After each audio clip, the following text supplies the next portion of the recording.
Well, kia ora koutou, i ngā hau e whā. Everyone, welcome from everywhere, that you've all come from different parts of New Zealand, and ko Bena takawingawa no Taranaki o. And did you want to... Ko puhunga tuara te maunga, ko tāki te awa, ko ngā puhi te iwi, ko Ngāti Rauau i te hapu, kia ora koutou. Yeah, cool. So actually, I'm a little bit more nervous about being filmed than I am talking to you guys. So Mark in the background there is going to film what we're doing and presenting today, so that it's a downloadable resource. We don't know if this will fly and how good it'll be, but so that's what's happening in the background there. So yeah. So we'll just get stuck in and started. So we thought the talk today is about professional permaculture. We've been doing this for 15 years in terms of a permaculture business, but we thought we'd start first off with a little, who are we, what do we do, etc., and then we'll get stuck into the more kind of business end of what it takes to run a permaculture business as a day-to-day, enterprise. Yeah, and the focus is often in permaculture, we're very excited about the work that we're doing on the ground, but not all of us stop to think about the structures and the processes and the tools that we need to be able to do effectively. So that's really what today's talk is about, and we'll show some examples as well, but today's talk is more about how to run a successful business that's doing permaculture design. Yeah, cool. Oh, and the way that I like to work, if you've got questions, please just ask as we go through, then I can find out what you like to know and whether I'm connecting with what it is you want to know, essentially. We'll also have a Q&A at the end if we've got time, but do feel free to ask questions. So Dan and I, we are a couple. We've been married for 22 years, and running Greenbridge for, something like that. 25 years, I think. Yeah. And been running Greenbridge for 15 years. We had a larger team until recently. There's 3 of us at the moment, and just, life fluctuates. And we do healthy homes, which is Dan's part of the business, and regenerative landscapes, which is mine, and the community resilient projects is really a meshing of those 2 aspects, the landscapes and the homes. So the beginnings, right? Okay, so Dan was running a successful business in Wellington, and do you want to pitch into that back first? I was running a business in Wellington after we'd been abroad for about 4 years, working overseas, came back.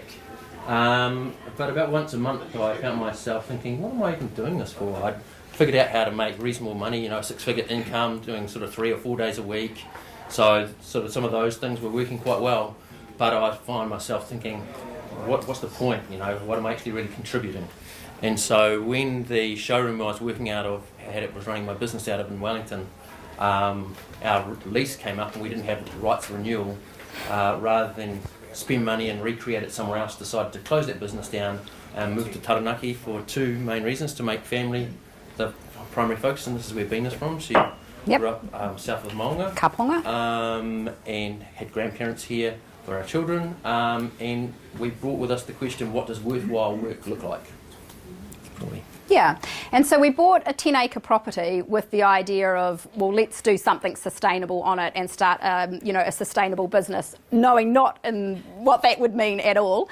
We made a lot of mistakes, and we had some successes, and the 10 acres has been a guinea pig site really for our learning, so that when we are talking and working with clients, we know our stuff. So this is our children right at the start, planting little Tagazasti trees. We lived in a caravan through snow. It was really hard yakka. We had no running hot water for 3 years. We know how to develop properties on the smell of an oily rag, and we know how to develop properties with cash flow as well. So we've done both. Yeah, and it's worthwhile saying that both Bena and I are design trained, so we both got degrees in design. And so we were lucky enough to learn under Kamba Burwell, so who you heard about earlier today, as a permaculture teacher before we moved back to Taranaki. Yeah, in fact, she was part of our team for maybe 7 years until recently, when it got a bit quiet, and she's jumped into doing some work for an engineering firm. Well, and funnily enough, when we did our PDC with Karma, she said, you should start a business and I'll come and work for you. And we got the best right at the start. Yeah. And so the point of me bringing that up is when we came across permaculture as a design system, as people that had already trained and in design, it made sense. And so we were able to apply a lot of that quite quickly, and we'd also been working professionally as designers, and so we had that transferable knowledge to apply to permaculture. Yeah. In fact, my thesis at design school was very aligned. I didn't know the word permaculture, but very aligned with what permaculture was. So it really connected for me when I came across it. Just a few pictures of our 10 acres as we developed it from scratch. That's our house site at the moment. Sits sort of down a third of a hill slope. You'll know from a permaculture perspective that that's where the little thermal belt is. Won't go into details around that development of the veggie gardens and edible gardens around the house. Yeah. Is there 2 slides there, Dan? Yeah. Oh, yeah.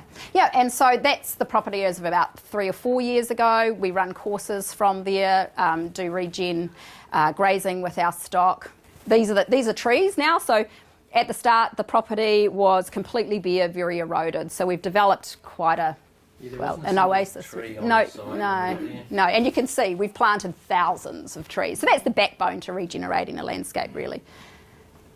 How do we play that little one? Yeah, so this is a quick little snapshot video that we put together as a promo for the Sustainable Backyards Trail that we've been in the past. It is a bit out of date, about 4 years out of date, but you'll see the development over time.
We're not open for the trail, so don't turn up tomorrow. We'll be in our pajamas, or maybe probably here. So, but yeah, there we go. And next one there. Yeah, and so just quickly before we move into kind of the philosophy that underpins our business and the way that we work, we just wanted to show you that because it's walking the talk. You know, we've done what we do for our clients. We are trialing, and sometimes clients are guinea pigs, but more often than not, we've made the mistakes on our own property, and we know that we're implementing tried and true good practice, if that makes sense. Yeah, and the other thing that's worth saying to that is it's really hard to do something right the first time. Whenever you do something the first time, you're going to make mistakes, and so we've done it ourselves and we've made mistakes, but we've also done hundreds, and I don't know how many hundreds of clients we've had now, but it'll be a big number, and so you learn from each job, and so that's how you make less and less mistakes and get more and more learnings by that experience. Yeah, and just one last thing. So I'm not sure if you're aware and how much you know about us as a business. So probably about 50% of my work is national and 50% of it is local. And the irony of that, so this is sort of from a business perspective, the more national work you do, the more local work you do.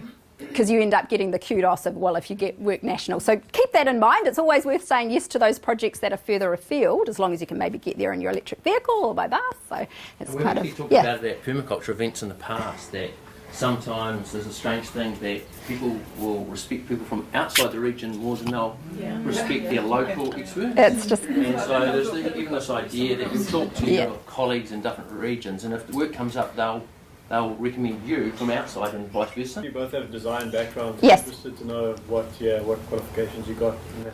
we knew that would be a question, so we've got the partai in here, and we'll go into the pathways of what worked for us and what, you know. So but specifically what you're asking is, I did industrial design, and Bena did interior architecture. Yeah.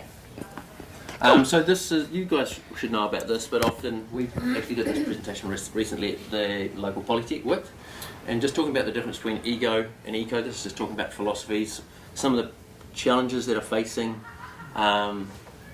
why things aren't maybe going the way they should. So putting man at the top, or people at the top, versus being part of an ecosystem. So the disconnect, the separateness, centralisation, money is king, and a growth mindset. So coming up with a different ideas other than those ideas. And this guy's pretty smart from all accounts, and he said we cannot solve the problems that we created with the same thinking we used to create them. So, and I see this still happening a lot. So even in the engineering groups, so there's what's it called, the engineering movement for regenerative practice. They're basically trying to fix the problems they're creating, but they're still using the same thinking to try and solve those problems, and it just doesn't really work. Hence why permaculture is a good approach, thinking outside the box. So we're a values-based business. We call ourselves an impact enterprise. A lot of these terms we obviously wouldn't have been familiar with when we started, so sort of grew into them or came across things and said, yeah, we're doing that. So sort of adopted this. This is just a simplified version of a theory of change impact strategy, so understanding what it is you're there to do, what's the purpose of your organisation or your business. So at the heart of what we were about was healthy people and planet, and we had 4 aspects to that. So healthy homes, which I lead, regenerative landscapes, which Bena leads, sustainable education, which we haven't been doing as much of lately, and then connected communities, which is pulling together various resources. Did you want to say anything else? No, it's all good. I also just wanted to mihi and acknowledge Te Ao Māori and the knowledge that's available to us in New Zealand from that space. So we have a real blessing in that we were the last country to be colonised, and that means if you can call that a blessing. The last bit was a blessing, but and that means we've got a shorter journey back to Indigenous knowledge than most people have. And in some ways that makes it easier. And so there's a lot of Te Ao Māori knowledge that can be, It's very alignment with permaculture. Yeah. Cool. So this was a bit of feedback that we got at WIT, is we went through all this kind of business side of things, and then it's like, but what do you actually do? Because in the past when we've done presentations, we've talked about our work and projects, and people get quite inspired by that. So we're going to sandwich this. We're going to show you a couple of projects at the start, community ones. We thought you'd be quite interested in that. Then we'll do all the kind of, businessy stuff, and then at the end we'll show you a few more projects as long as there's some more time. Does that work for you guys? Yeah, okay, Even cool. if it doesn't, that's how we're That's how we've set it up, but we could flick. Yeah, do you want to talk to that one? So this is the first pocket neighbourhood done in New Plymouth, which is John Mana Way, which is, what's the area called? Marfell. Marfell. Yeah. Edge of Marfell. And it's very much a compromise project in terms of the philosophies of pocket neighbourhoods. I don't know if you guys are familiar with the term pocket neighbourhoods. Mm-hmm. A concept that's come largely out of the States, and it's connected closely with co-housing, and it's also connected with papakainga. Like, there's a lot of similarities in the different approaches. Normally you wouldn't have driven access. This is just a plan view here with 6 houses and a shared landscape through the middle. Normally you would separate the vehicles from the living space and create shared living. So this development had already been partially planned, and the first 2 houses were already started before we came on board. So it was, how much could we improve it? And even with the compromise impacts that we're able to have, it still had really good impacts. Now going back there, the people that live there, the owners, rave about living there in the community aspect, that they do share meals, etc. and both the landscape environment and the buildings are specifically designed to achieve that. Probably don't have time to talk into the philosophies and the design guidings behind that today, so I'll just keep moving. So also done similar things at a larger scale. This is a project up in Auckland, Bena Gardens with Open Residential, which is a big development company. And we got involved because they were looking to develop the first 10 Homestar rated apartments in New Zealand, and so we're like, that's something we can get behind. And Bena led with, actually we had the whole team working on this one. So community projects tend to obviously take the whole team because it takes a lot more wider knowledge. And so the aspect that we worked on in this was not the buildings, but how to create community supporting landscape in between the buildings. And so again, there's a lot of things that we were doing in terms of creating those outcomes, which we probably don't have time to go into. Things like bump spaces and edible gardens. Yep. I was the maintenance manager for Mace Landscapes. Mace Landscapes, We installed that. That's fascinating. Yeah. And it worked. It's beautiful. Oh, thank you. Oh, that's so sweet to actually hear that feedback. Thank you. This is in Auckland, Hobsonville Point. So that's some photos of some of the first. Yep. So the projects we're showing you are ones that, like, we do a lot of projects, and many of them the clients will install themselves over time, or I do project management, installing a lot of the projects and planting as well.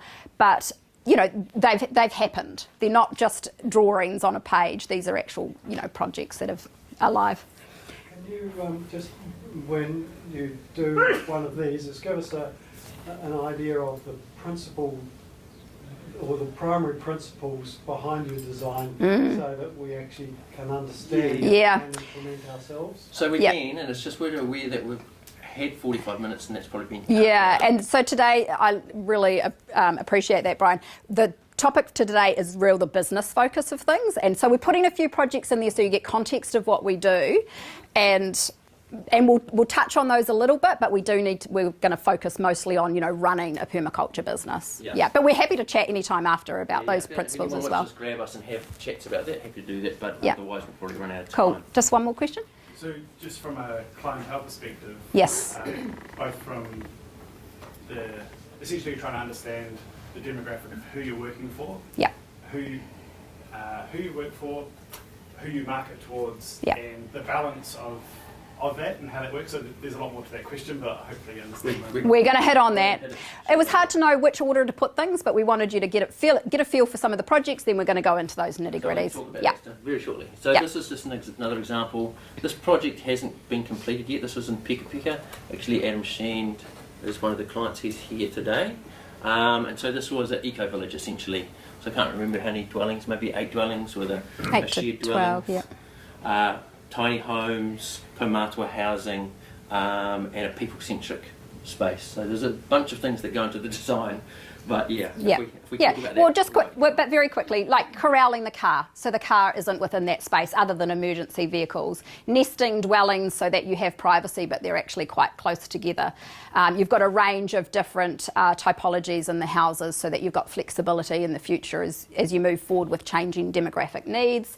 You have bump spaces that are built into there, like letterbox pods rather than individual letterboxes, so you're creating spaces where people can bump, little playgrounds and edible gardens. There's a lot of things that go into the regenerative side of things. Oh, this is another project that's local here, one that I led, which was year-long at Walmart School. In fact, they're in the Sustainable Backyards Trail, so you can go and see this project. And it was what was called a rich topic for the school, and it included whānau groups right from age 5 to age 12. And rather than bring in the expert, which in that instance was me, and rather than design it for the children and for the school, we involved the children. So they got, can you flick back to that one? So they got involved in, understanding fruit trees and where to put them, and we got out there and, built the structures with the kids. So it was very hands-on and very participatory, which was great. Oh, and we used the holistic management tools as well, because it was a community project. That's where we tend to use that a bit more. Yep, and you can just see this. This is quite a bit old now, Chauncey, like it's all like this, with lots of fruit trees and, So it was just a beer paddock. Yep. And part of what we do with our work is, an aspect of it is giving back to the community wherever we can. So I worked on this project almost full-time for about 3 months, and then I ran the Garden and Sustainability Club for about 5 years. Yeah, it's just kind of part of what we do as well. Sits in the background a little bit. Okay, so talking now to sort of into the nuts and bolts and stuff. So business feasibility, who are your customers? First question. Segments. Looks like it's got a second part of that. What problems are you trying to solve for them? So this is some of the key questions as a business you need to get really solid on right at the outset. If you don't understand those two, then you're going to struggle. You're just going to have to learn by mistakes, and that's a slow, painful, expensive way to learn. How will you solve those problems? What's your unique value proposition? Your clear message explaining what is your offer and what makes it different in the marketplace? How are you going to solve those problems for those clients? What advantage do you have over your competitors? And so that's not necessarily a really commercial idea, but maybe you bring more of a value-based approach. Maybe you're got more of a cooperative, collaborative approach to designing or working with your client. So there's various things that you can bring that isn't necessarily just the traditional thought processes. What are your paths to market? How are you actually going to get in front of your customers? And this is one of the main things to sort out, and it's something that we still work on. So the market's obviously tightened up a heck of a lot over the last 2 to 3 years. Yeah. So we've got to revamp and relook at this, because we were going really well with a team of 6 and now we're down to a team of 3. And so we need to look back at marketing. And ideally, your marketing should be strong in the times where you're affluent and doing well, so that when the times aren't so well, you're the first people will to think to get in. Minimum viable product. I'm a big believer in this, particularly now. I'll tell you a little bit more about what I've been doing for the last 3 or so years. I spent a bunch of money developing a product and taking it to market, and it hasn't fully succeeded yet. So it still owes me 3 years and probably $500,000. So being able to come up with an idea of what you want to take to market and then test it with the minimum possible input and then get immediate feedback from the market. I'm a big believer in that, and so I tried doing it the other way for a change to see what that looked like, and it hasn't worked out for me yet. What metrics will you use to measure your success? And that's going to be different for everyone, but it's really important to understand that. If you don't understand what success looks like, then you don't know whether you're on the path towards where you want to be getting to or not. And how will you make money? It sounds pretty, mercenary, but it's really key. If you can't make money doing what you're doing, you can't keep doing it. Yeah. So it doesn't matter how good your values are or how good your intent is. If you can't pay your bills and you can't reinvest money into the organisation or business that you're running, well, your business isn't sustainable, right? It's not sustainable. Yeah. So finding a yield. Exactly. So cost structures, revenue streams, margin, is it even viable? Understanding how a product and service will make money, and understanding the difference between a service and a product, or productising a service, and understanding how those things make money and how viable they are. Is that the last? Before we flick onto that one, Dan, how many people here are running a permaculture business or have intent to run a permaculture business? Yeah. Okay, so great, we've got the right crowd, got the right demographic. Yeah, so that's really good. So hopefully you'll have things to teach us, and hopefully we've got things that will be useful for you as well. And it's worthwhile saying that for quite a few of these things, we'll be teaching a few of you how to suck eggs, You'll probably already know. Yeah. And I'll acknowledge that, but permaculturists aren't traditionally great at this stuff, and so that's why we wanted to talk to it in this setting at a Permaculture Hui, to say, okay, we need to lift our game. When we started Greenbridge, we specifically decided that our market was not for permaculturists. They're going to do it for themselves. We were heading more towards the mainstream, and in order to do that, you need to sort a few things out, and you need to think through stuff a bit more. Yeah. Can I ask a couple of questions? Go for it. Go for it. You mentioned marketing during good times so that you become a known brand. Is that something that you have been doing, or is it something you... We actually have failed a bit in this area. Do you know what our weakest link at the moment, I don't know if any of you have done the HDM sort of approach, is marketing? Because fortunately or unfortunately, I would say fortunately, but 80% of my work, and at least on my end of the business with landscaping, comes from referral. So a happy client refers me to a happy client refers me to a happy client. That's my marketing. So, and I'm not really that great. Well, I've learned to have to be sustainable in business, to put myself out there, to wear a Greenbridge t-shirt, to say hi, you know, at the end of the phone, oh, this is Greenbridge that you've reached. I really struggled with that, you know, the marketing of promoting yourself. But you won't, but I love what I do. And if I didn't, I wouldn't get to keep doing what I do. So, yeah. Because the reason I ask is, in a similar situation, right. 90% of my work would be referrals. Yes. And I know if I marketed during good times, I would have so many leads. Mm-hmm. I'd be answering the phone all the time. But you're so busy, yes. Yeah. The Yes. exciting thing is, though, if you do it well, then you get to choose your customers. Yes. Yeah, for sure. Yeah. So you get to do the best work during that time, Yeah. but you still have work during the quiet times. And we'll touch on this a little bit, making sure you split in your week some time that you do that regardless and you book it in. Yeah. And in the past, I've done that better. So I learned that from a previous business, that I was the go-to place because I was known in the Wellington market. We just haven't done it as effectively with Greenbridge. We have in some ways, but in other ways we haven't. And with the market really tightening up, it's something that we are aware that we need to refocus on and get better at. Oh yeah, we're going to let you know the things that haven't worked as well and the mistakes, because that's what you learn from. Yeah, that's absolutely what you learn from.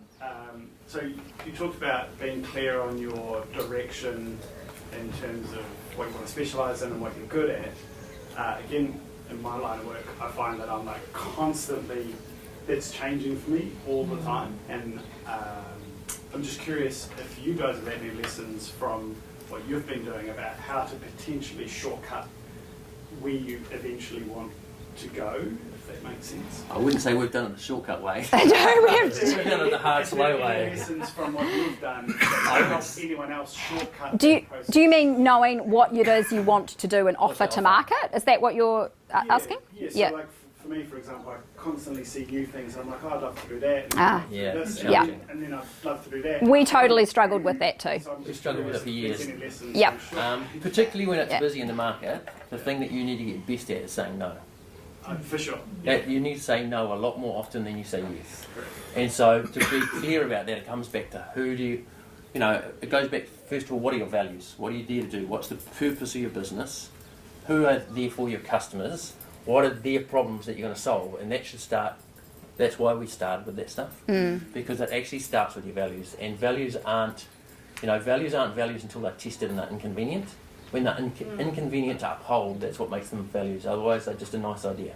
It's, Keep going.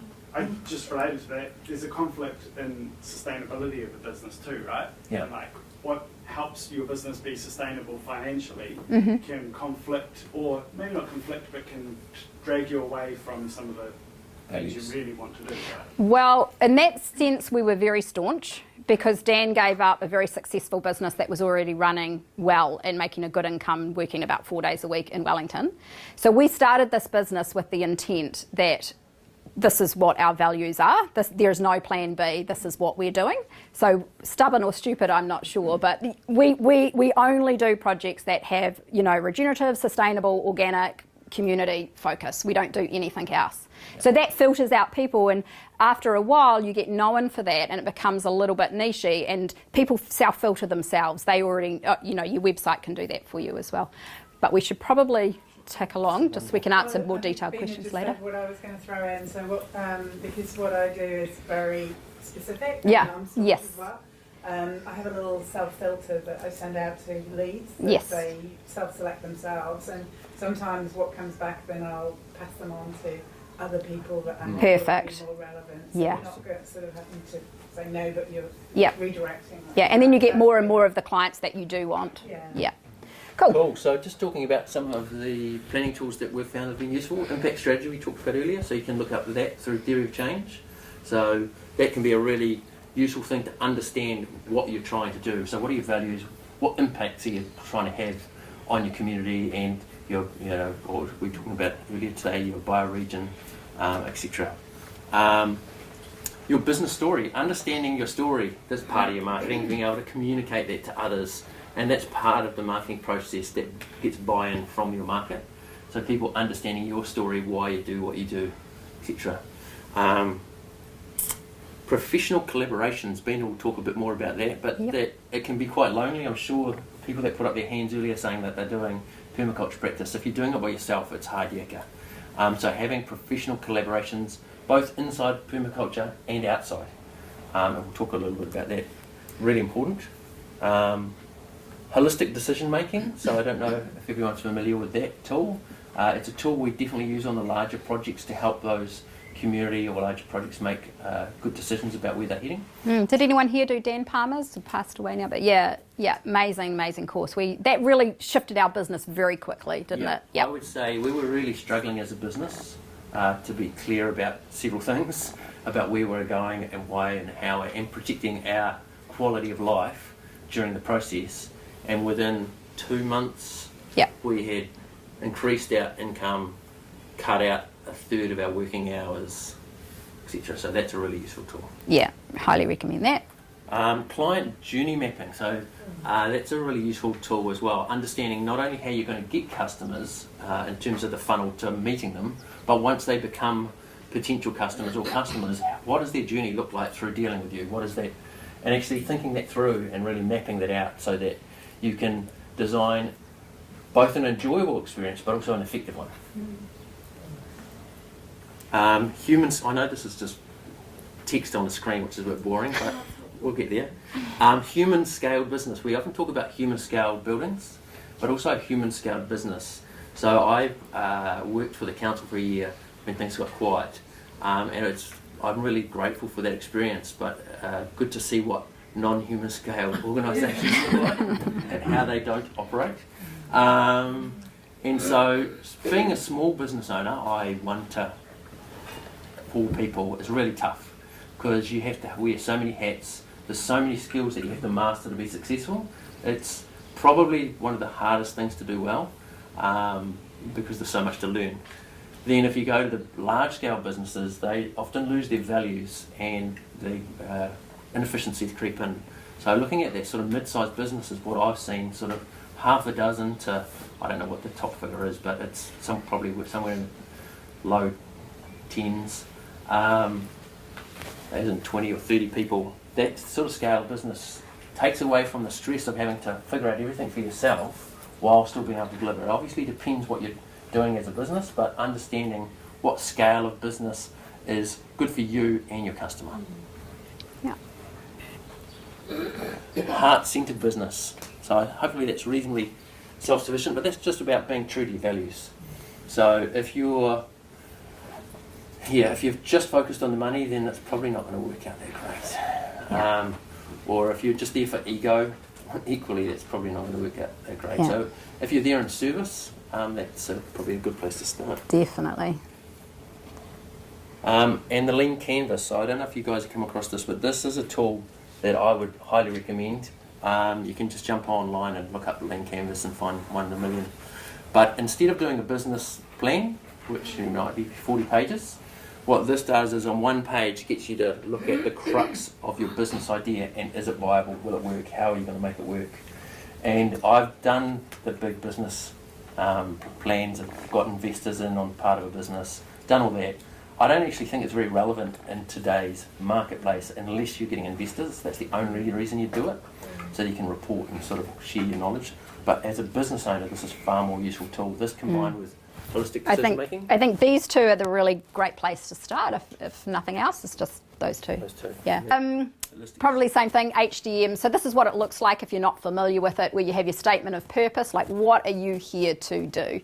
And then your quality of life statements there, and then these are all your enabling actions that support those quality of life. And quality of life is about how are you going to look after your quality of life and the other people in your organisation and your stakeholders while going about achieving your statement of purpose. Yeah. And then what resources are you going to have to develop in order to create that vision? Yeah. This is like a business plan and condensed. It's really good.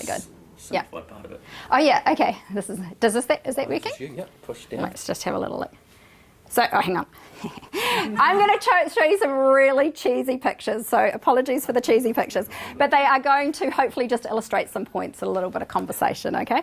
So this is like, well, what does it actually look like on a very, very practical note, okay? So first off, like well, what do you wear when you go and meet new clients, you know?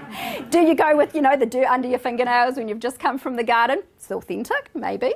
Do you wear a ball dress? You know, just think about who you are, be authentically you, but also professional. I just go smart casual, but it took us for a while. You know, I used to be a designer all in black, you know, but that wasn't appropriate. It didn't feel right for me. But yeah, anyway, just give thought to what you wear and how you present yourself. I know this sounds silly, but just be on time. You know, it's really easy to be slack, but that's not respecting your client's time. Yeah, this is a funny one. So I'm not sure if you're aware, but if this is sort of statistics for tradies. So essentially, if you, is it 5%? Top 5%. Yeah. So only the top 5% of, no, you explain it, Dan. You've got that one in your head better. If you want, as a tradie, if you answer your phone, that's it, yeah. return messages and be on time, you're in the top 5% of yeah. trade. So if you do that, that's just, yeah. just those two things just to start with. Yeah. And then there's a few other things. Yeah, I've gained work just from doing that. You know, being prompt with proposals, getting back to clients, being responsive to questions. It's simple stuff, but it really matters. Yeah. Cool. Yeah, always do what you say you will do. You know, that's kind of obvious as well. But if you say, oh, look, I'm going to get that, you know, we'll meet up and we'll go over your concepts on Wednesday. But you don't have them ready on Wednesday and you haven't let your client know. Simple. Tuesday, sorry, I'm not a bit pressed for time. Can we reschedule? So just do what you're going to say you're going to do, essentially. Integrity, obviously, yeah, that's one of the things. Like, you know, it would be for us, you know, just things like having an electric vehicle when we're going to site, for example. What's some examples of integrity? Like, just following your values. Yeah, just following your values in everything you do. You know, when you're printing things, it's on recycled stock. When you're printing, you know, we've done some signs recently and they're not on aluminium, they're on timber. You know, it's just making sure that everything you do is actually aligned with your values, because that gives you integrity. Not gossiping about someone's case. Oh, all of that. Yeah, all of that. You know, you guys know what integrity is, but it's really important when you're running an ethical business. You're judged, I think, a lot more in that respect. So, yeah. To move on, Ben. Okay, cool. Yep. Mistakes, you're going to make lots of them. We've made lots of mistakes. Obviously, they're gold. You can learn from those. Get feedbacks from your clients. Don't be shy to say, what could I have done better? Yep. Self-promotion, as we mentioned before, really struggled with that one ourselves, but have finally, I guess, you know, that comes with feeling confident that what you're doing, you know what you're doing, so that helps over time. Follow up, again, really important. Just as important as answering your phone is making sure that you follow up. I would say probably about 30% of my work comes because after I've met a client, I'm giving them a phone call in the next few days. Hey, did you want to go ahead? If you've got any questions, a lot of people are very shy to do that, and I am too. You know, it is difficult, but it does make a big difference on your workflow. And if I didn't have that 30%, I probably still wouldn't be in business. So, yep. Do design work that is actually good design work. It's practical. We install a lot of our projects, so when the rubber hits the road, we also have the practical component to our work, as well as doing beautiful work as well, we hope. And yeah, wow your clients. Very cheesy picture there. So we're having to race through it a little bit because I know that we started a wee bit later, but that's my biggest marketing. So a happy client, you know, wow your clients, under promise, over deliver. It's that old adage. They will refer you to the next person and the next person and the next person. I had I'll give you an example with the mistake one. We very, very rarely don't do well and make happy clients, but there was one time that we didn't about 2 or 3 years ago, and to rectify it, that we did about an additional 20 hours work, which was unpaid, hours, yeah. And they were absolutely stoked. And within 18 months, I'd had 4 new clients in that area because they became our biggest supporters. They really loved that we'd addressed the problem, and they loved what we'd come up with, and that generated... Okay, so this is what we were talking about with business networks. So when we downscaled, and COVID came along, and I found that I was back on the kitchen table that's where I was working from, and we used to work from a co-working space. I found that I was getting quite lonely. I just didn't have that same collaboration. So I rang a few friends and colleagues. They weren't necessarily friends at the time, but I knew they were kind of a network. I'd already been referring them work, or I knew them professionally. And I set up we just call ourselves a Wahine Collab, and it's 7 women from around New Zealand. We could be bigger, but on Zoom, other people have asked to kind of join in at the moment. We're keeping relatively small. But you're probably familiar with Kath Irvine. She's fantastic. Travelling. Amanda Jane, Everkind. She's won Organic Product of New Zealand 3 years running. So really amazing product. Deodorant. It's awesome. Joe, Kahakite Farm. Setha from Setha Seeds. Sarah, Edible Garden. Emily, Refood. Yeah, so just a great network of women. We catch up once a month for a cup of coffee. We support each other professionally. We bounce ideas around and have got that friendship and colleagueship. I thought this might be quite interesting because this is a pie chart of time in a week. People, I don't know if you've run a business before, people kind of think that the design side of it is what you're doing 100% of the time, but it's actually not. There's a lot of other aspects and hats that you have to wear.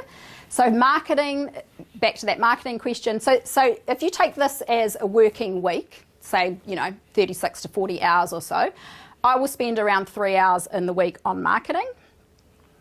Pricing and tracking, a similar amount of time. Management and HR, so that's about 2 hours. Just indicatively here. Strategy, so really stepping outside of my business and going, well, actually, which direction do I want to head? Is this where I want to go? What's working? What's not working? Emails, admin, and weekly planning. We all know that one. That can take up a lot of time. Buffer and overrun, just a little bit of flexi time. Resource development and professional development. Now, I might not necessarily spend 2 hours on that in the week, but I might spend 4 hours over the month going to a course or something like that. So, just on average. And sales, so that would be initials, proposals, and communication. That takes 2 hours a week. So already half of my week is taken up, and none of that's chargeable whatsoever. So the rest of it is design. So half of my time is doing the design. That has to pay for all of the other time that I'm spending on running a business too. So I don't know if that's interesting. That's just, yeah. But it's really important for you to understand when you're pricing. Yeah. That, your pricing has to reflect this. Yeah. If your pricing doesn't reflect this, then you're going to get yourself in trouble. Yeah. I'm going to push things forward because we're running out of time. So on the design side of things, we haven't allocated this out in times, but just thinking, you've got pre-design, that's all your site research, info review, site assessment, taking the client brief. So we've all done, everyone that's doing this sort of work does that sort of stuff, but it takes up a bunch of time. And the client, from the client's point of view, often you're just coming up to speed with where they're already at. So you have to understand they're not excited about that part of the stage necessarily. Concept design, that's when you're starting to put your ideas down. So we usually do 2 to 3 concepts, differing levels of service. I'd normally explain more about why we do that. It's really important not to just do one design. But we don't really have time. So preliminary design is a finalised or hybrid design. So after you've got feedback from your clients, adjusting your ideas to meet what they want and saying, okay, so this is where we're getting, is that right? And then from there, develop design, communicating the plan, and there's differing levels of service. So Ben will talk a little bit about that soon. Yep. Documentation, it's not required for all services. It depends whether or not what the aspects you're doing is going to go to council or near the councils, then you need to get into documentation to be able to do that. And then detailed design, and then obviously installation, which can be a whole business all in itself. Yeah, it can. Hey, any questions around time allocation and where you spend your time in the week? Just that there's also more costs than just that time. Like you've got your insurance, you've got all your... Oh, yes. Yeah. In terms of pricing and... Overheads. Yeah. So when you have to address that, so when you have a chargeable hour, that chargeable hour, so this chargeable hour is covering, whatever other chargeable hour and your overheads as well. So insurances and, the copier machine or your EV, all of those. So, that one chargeable hour is actually split 3 ways, generally speaking. Yeah. Yeah, in traditional terms, it should be 1/3 for the the labour, 1/3 for costs, 1/3 for profit. That's a very oversimplified idea. Yeah, and when we say profit, I know that can sometimes come across as a dirty word, but if you don't make some profit, you cannot then put some money into a website or some marketing or do community work, which you're doing for free. You know, this is all part of, what those overhead, the profit side of the business can cover. Yeah. Cool. We don't have much time to talk to this, but... Yeah. So one of the things that we do a little bit differently from other businesses, and Dan started this with a different business, was we offer 3 different services. So three different levels of service. So we do sort of what we call like a basic sketch design. So that's sort of more DIY focused. It's giving all the juicy information, but without, often over top of aerials, without, the pretty pictures as such. Just really getting the juicy information down. Sustainable or mid-level, you can see this on our website, by the way. This is just a snapshot of the website. Sustainable or mid, which is 2 concepts and 2 developed designs, and regenerative end, which is 3 concepts and then 3 developed designs, essentially. Yeah, and clients can mix and match. It's a bit of a menu like when you go to a restaurant. And I'll quickly let the screen do the talking of what I have been developing over the last few months. Humans have been building dwellings to protect ourselves and our loved ones from predators and extreme weather for as long as we've been walking the earth. Kia ora koutou, I'm Daniel Woolley, Director of Greenbridge, an impact enterprise based in New Plymouth, below the beautiful Maunga Taranaki.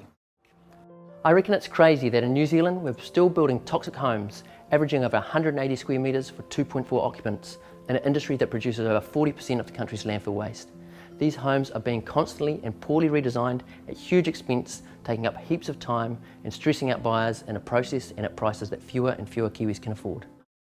Greenbridge's healthy home plans provide a better way. All our plans incorporate small footprint, optimised layouts with integrated storage, non-toxic material specification for healthy living environments. Every design utilises waste reduction and minimises environmental impact. All our plans are Homestar rated, meaning warmer, drier homes with lower running costs. They're independently quantity survey costed, giving you budget confidence from the get-go, and we're making them available for around 80% less than the cost of an equivalent custom design service. Greenbridge's healthy home plans are unique in that they are developed with the specific intent of addressing the challenges currently facing home buyers, and we are turning what is traditionally a high-cost custom service into a high-value repeat product. The benefits we are providing fit perfectly with the direction of both national and local government policies, and more importantly, our reduced cost, better design and better outcomes are exactly what the market is asking for.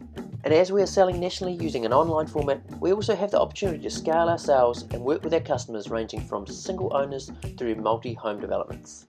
Homes are such a core part of our communities and well-being, and we'd love for you to join us in creating a healthy home revolution. Yay! That's a nice response. It's funny, I was thinking of when I was watching that, when I initially used to see that, I used to get sort of flush red and and the good thing about seeing it sometimes, I don't really care anymore. So I've seen it enough times. But so I was lucky enough to launch that in November 22, which is exactly when the market crashed. So hence, although we are still selling some, I'm not actively marketing that business or driving it at the moment because there's no point putting energy into a business that's not going to fly in the current market. You are still working on it though, and still doing it. Yeah, still available. In the current market, the only thing that would drive that would be a partnership with a developer or a national sized building company that's going So if that's you guys, if there's anyone in the crowd. I am actually in conversation with both of those at the moment, but it doesn't happen overnight. So Yep. it's just a sort of become my side hustle effectively. But that was learning about investing lots of money, not doing the minimal viable product, and then not being able to sell the product at the end. Cool. So there we go. So landscape examples. So this one, Claire will be familiar with. We might have looked at this one. So this is the sketch end, so the basic, what we call like base map and sector analysis, hand-drawn over top of aerial for expediency and just basically to keep the cost down as low as possible for a client. So we're still doing all the site assessment and digging holes and VSAs, etc., and looking at where the sun sectors are and where the winds come from and the like, but without going into a huge amount of detail. And then while I'm actually on site, so it's quite collaborative, we are doing a couple of sketches. So that's basically just sort of coming up with ideas that I can then run past my clients and say, hey, is this what you're after? Let's tweak it here, etc. Getting their feedback before I go away and do one developed design for them, sort of like a master plan, but again, it's over top of aerial, it's hand-drawn and it's sketchy just to get everything, all the right elements in the right place, but without a huge amount of detail, if that makes sense. So that's at the basic sketch end. And coming with that is a range of regenerative info guides that I've been developing over time. I find that people tend to ask the same questions about the same things. So, things like shelter or carbon yards for chooks or food forests, etc. So at this kind of base end, they're also getting generic information sheets as well to support their journey. Then I'm going to jump right to the regenerative end, which is sort of basically the high end where we're going into much greater level of detail. So this one is a project in Canterbury that I did last year, and it's a lifestyle block. So first of all, we're taking the brief, really important part of good design, good landscape design, or ecological landscape design, is a combination of three things. You're really understanding the client, so you're getting inside their head and understanding what it is their vision is. And the other aspect, of course, is doing the site assessment. So you're looking at the physical aspects of what is on the site, which is called your base map, and then the other aspect is all the sector analysis, which are the influences on the site. So that's the second important part. And then the third part is you as the designer, so your creativity and experience, bringing those three into the pot. And I did 3 concepts for them, but I've just got 2 up here to show you. And it's basically looking at different ways that you can develop the land. You're always going to be responsive to the site. So some things, you're not going to put, trees that don't like wet in wet places, for example. So you're always going to develop a wetland as a wetland, but there might be different ways to do it. For example, we looked at creating, actual ponds for overflow from an existing pond that was there. In other places, we just looked at planting that as a wetland, planting it out, so that more cost-effective version as well. And one of the aspects I really loved about this project was a rewilding of the back third of the property. So looking at ways that we could fast-track the regeneration of that site, actively and passively. With that kind of stuff, when you have different concepts, particularly at that level, yes, there's a lot of pros and cons that are coming out and correct. trade-offs. Yep. So is that clear? Like, are you... Pros, cons. Oh, okay, there you go. Sorry. Yeah. I thought it's not that good. No. But that's exactly it, because there are always pros and cons and trade-offs in any approach to a design. And so you're making that clear to the client as well. Yeah. Good question, Claire. Yeah. Cool. And then a master plan. So that's a regenerative master plan, looking at all of the features that are about healing the landscape, growing food, being responsive ecologically, being, regenerative principles essentially. So that sort of maps those out for the client. A separate planting plan where you can go into a greater amount of detail, which plant species specifically for that site. Like in the sketch design, I'll just be saying, shout about endemic natives. Whereas this one, I'm going, well, actually this species, this species, this species, this species. So it depends what the client's budget is, but also what level of detail they want, and we can cater to that. Then we do a strategies and recommendations, which is a written document that outlines essentially how to get from A to B. If this is where you are now, this is where you want to go to, how you can do that. And it'll be specific to that. I was going to say if you want to fund it. Yeah. And it'll be specific to the client, and the site. So this is going to change. This document, instead of those generic info sheets, this is specifically in response to this site and this client, if that makes sense. So different approaches that they can take, etc., to rewild at the end. Oh, and I just thought I'd throw this one in because I'm literally just finished it. This is 2 concepts for a 100-hectare farm in the Bay of Plenty, where they have quite a lot of issues with flooding, which is why they brought me in. So we needed, with Cyclone Gabrielle, they had a lot of slash come from upstream forestry. And so we needed to look at how we could mitigate that water flow and that flooding was the primary reason that they brought me on. But we were also looking at things like ETS, so trees over pasture. So that has the double advantage of looking at an economic yield for the property, which actually isn't suitable for farming, even though that's what they have been doing in the past before these clients bought it, but also trees high in the landscape, soak water high in the landscape. So again, it's going back to that regenerative principle of catch it before it concentrates. So rather than just overland flow, which is contributing to flood issues, we're actually holding the water high in the landscape. There's lots and little things happening there that I could go into. Where the rubber hits the road, so actual installs, these are just some that I've done this year. This one is in Havelock North, where we were planting a little native forest, but also dealing with erosion on a bank area over here. This one is in Taranaki, so that's replanting an endemic forest that ironically would have been there. The irony is my clients are paying me to replant areas that were just clear-felled a lot of the time, so reinstating native forest. Yeah. Oh, and that last one is an 11-acre food forest here in Taranaki. And that's about it. That's where we're at. And thank you for staying.